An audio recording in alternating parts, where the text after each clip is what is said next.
ദൈവനാമത്തിന് മഹത്വമുണ്ടാകട്ടെ. ഇന്നത്തെ പ്രഭാതത്തിലെ ചിന്തയ്ക്കായി ലഭിച്ചിരിക്കുന്ന വേദഭാഗം പത്രോസിൻ്റെ 1-ാം ലേഖനം 1-ാം അധ്യായം 18-19 വാക്യങ്ങൾ. വ്യർത്ഥവും പിതൃപാരമ്പര്യവുമായുള്ള നിങ്ങളുടെ നടപ്പിൽ നിന്ന് നിങ്ങളെ വീണ്ടെടുത്തിരിക്കുന്നത് പൊന്ന്, വെള്ളി മുതലായ അഴിഞ്ഞു പോകുന്ന വസ്തുക്കളെ കൊണ്ടല്ല, ക്രിസ്തു എന്ന നിർദോഷവും നിഷ്കളങ്കവുമായ കുഞ്ഞാടിൻ്റെ വിലയേറിയ രക്തം കൊണ്ടത്രയെന്ന് നിങ്ങൾ അറിയുന്നുവല്ലോ.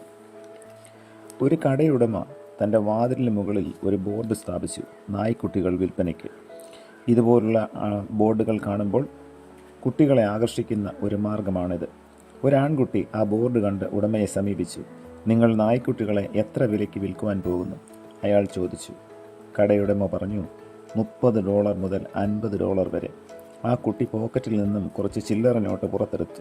എൻ്റെ കയ്യിൽ $2.37 ഉണ്ട്. അയാൾ ചോദിച്ചു, ദയവായി എനിക്ക് അവ ഒന്ന് നോക്കാമോ? കടയുടമ പുഞ്ചിരിച്ചുകൊണ്ട് വിസിൽ മുഴക്കി. കെന്നലിൽ നിന്ന് ഒരു സ്ത്രീ പുറത്തേക്ക് വന്നു. അവൾ കടയുടെ ഇടനാഴിയിലൂടെ ഓടി.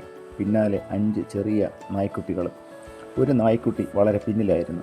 ഉടനെ അവൻ പിന്നോക്കം നിൽക്കുന്ന മുടന്തൻ നായ്ക്കുട്ടിയെ ഉയർത്തിക്കാണിച്ചുകൊണ്ട് ചോദിച്ചു, ആ ചെറിയ നായ്ക്കുട്ടിക്ക് എന്താണ് കുഴപ്പം?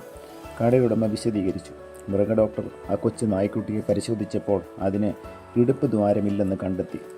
അതെപ്പോഴും മുടന്തനായിരിക്കും. ആ കുട്ടി ആവേശഭരിതനായി. അതാണ് ഞാൻ വാങ്ങാൻ ആഗ്രഹിക്കുന്ന നായ്ക്കുട്ടി.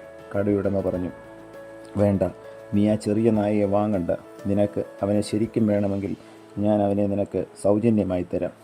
താങ്കൾ അവനെ എനിക്ക് സൗജന്യമായി തരാൻ ഞാൻ ആഗ്രഹിക്കുന്നില്ല, ആ കുട്ടി പറഞ്ഞു. ആ ചെറിയ നായയെ മറ്റെല്ലാ നായേക്കാളും വിലയുള്ളതാണ്. അതിൻ്റെ മുഴുവൻ വിലയും ഞാൻ നിങ്ങൾക്ക് തരാം.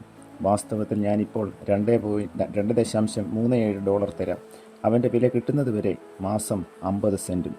കടയുടമ മറുപടി പറഞ്ഞു, ഈ ചെറിയ നായയെ വാങ്ങിയാൽ അവനെ ഒരിക്കലും മറ്റു നായ്ക്കുട്ടികളെ പോലെ ഓടാനോ ചാടാനോ ഒന്നും നിന്നോട് കളിക്കാനോ ഒന്നും കഴിയില്ല. അത്ഭുതപ്പെടുത്തിക്കൊണ്ട് ആ കൊച്ചുകുട്ടി കൈ താഴ്ത്തി അവൻ്റെ പാൻസിൻ്റെ കാൽ മുകളിലേക്ക് ചുരുട്ടി.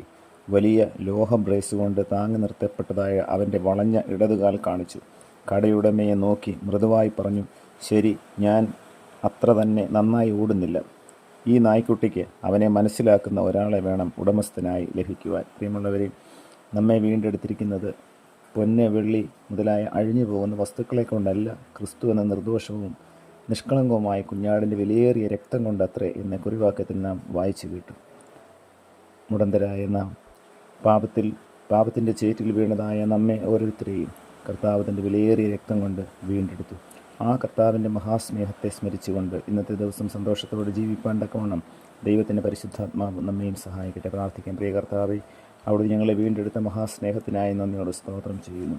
വീണ്ടെടുപ്പിൻ്റെ വില മനസ്സിലാക്കിക്കൊണ്ട് സന്തോഷത്തോടും സത്യസന്ധതയോടും ജീവിപ്പാൻ തക്കവണ്ണം ഞങ്ങളെ അവിടുന്ന് സഹായിക്കണമേ. പുത്രൻ്റെ നാമത്തിൽ പ്രാർത്ഥന കേൾക്കണം പിതാവേ, ആമേൻ.